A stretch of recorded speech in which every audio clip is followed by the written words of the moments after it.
Was right. I said for the last month, I think the Raiders are the perfect pick for Ashton Jeanty because Geno Smith historically, when he has a run game and can throw on play action, is actually a really good quarterback.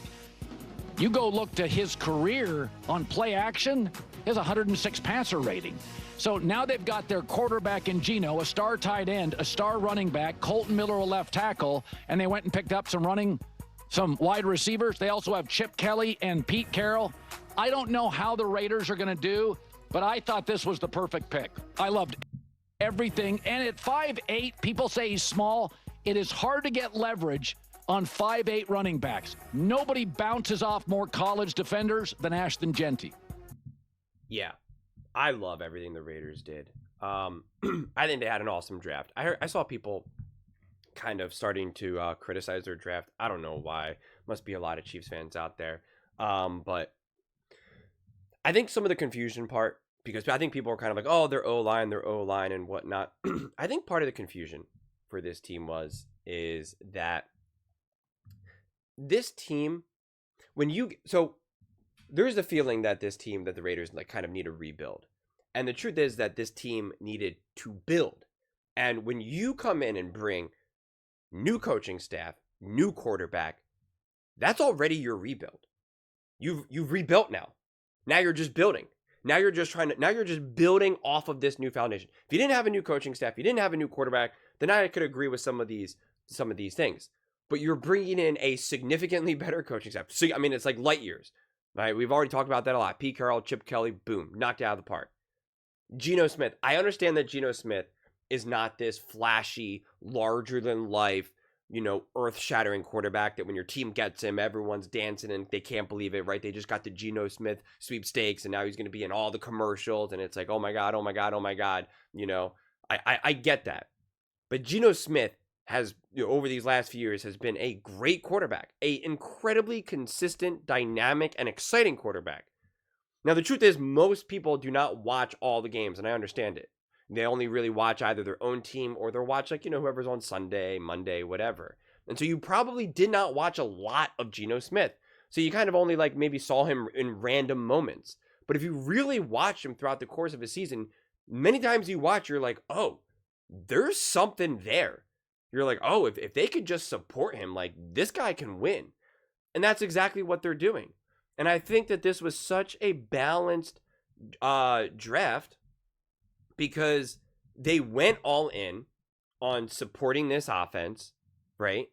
As well as allowing Pete Carroll. So you let Pete Carroll and Chip Kelly take their own paths on how they want to attack this offseason. And again, that's the benefit of having a head coach who deeply understands what he needs to do to improve the quality of the team, hiring an offensive coordinator who you're in charge of you're truly in charge of the offense. I got defense. I know. I evaluated what I need to do defensively. I know what I have and what I don't have. What do we need offensively? And kind of allow Chip Kelly to take over. Because that's why, you had someone like Mangini keep saying, oh, Chip Kelly won't draft the running back, or excuse me, Pete Carroll won't draft the running back, Pete Carroll won't draft the running back, Pete Carroll won't draft the running back. And I guarantee you, Chip Kelly, Pete Carroll, ownership, GM, maybe even Brady, they sat there and were like, how do we want to attack this? This is what we have. What are the pros and cons? I guarantee you it's a very collaborative decision. And so I love the conclusions that they're drawing and the decisions that they're making. Because again, it's not a rebuild. They don't have to rebuild. They already did their rebuild by getting coach, quarterback, coordinator, defensive coach, offensive coach, quarterback. Boom. Rebuild done. Just like that. Just like that. You already have some elite weapons on offense. You have a great defensive coach in Pete Carroll. And I already talked about how this defense is better than people realize considering how the season and the games unfolded. The O-line is also not as trash as people want to believe either. Also, O-line also is subject to coaching as well, right? We understand that it's not just bodies. So when you have a bad coaching staff, This also matters as well. And so I just love it. They didn't outthink themselves. They didn't make the mistake of being like, oh, well, we're not supposed to get Ashton Genty because he's a running back. Like they didn't do that. And this team, again, was always going to be a draft and two away from really being able to achieve what they want to achieve. It's never just about year one. To me, from my viewpoint, the target for year one, for the most part, should be kind of what the Broncos did, what the Chargers did last year. Again, sorry to use those examples for Raiders fans, but it's a good example. It's like, yeah, we're not going for the moon. We're not expecting ourselves to just jump to the conference championship game, to jump to the Super Bowl. Recognize that what happened with the Commanders was an outlier. Also, some forgiving stuff fell their way. The Packers falling apart, dealing issues with Jordan Love. The Lions dealing with being decimated on defense. The Buccaneers literally fumbling the game away. And then when they ran into a true playoff team, they got dominated by the Eagles. So again, make no mistake, for you to really even have one of the most amazing runs for a rookie and a brand new team with the Commanders, with new coach, new coordinator, new quarterback, like you still need a lot of things to go your way. You need a lot of things to go your way. You need, Jalen Hurts to get knocked out in the game that you're playing your divisional rival for a key game that ended up mattering. Significant. I mean, that had repercussions all over the NFC with the first, with the 1 seed and then, where everyone else kind of fell as well.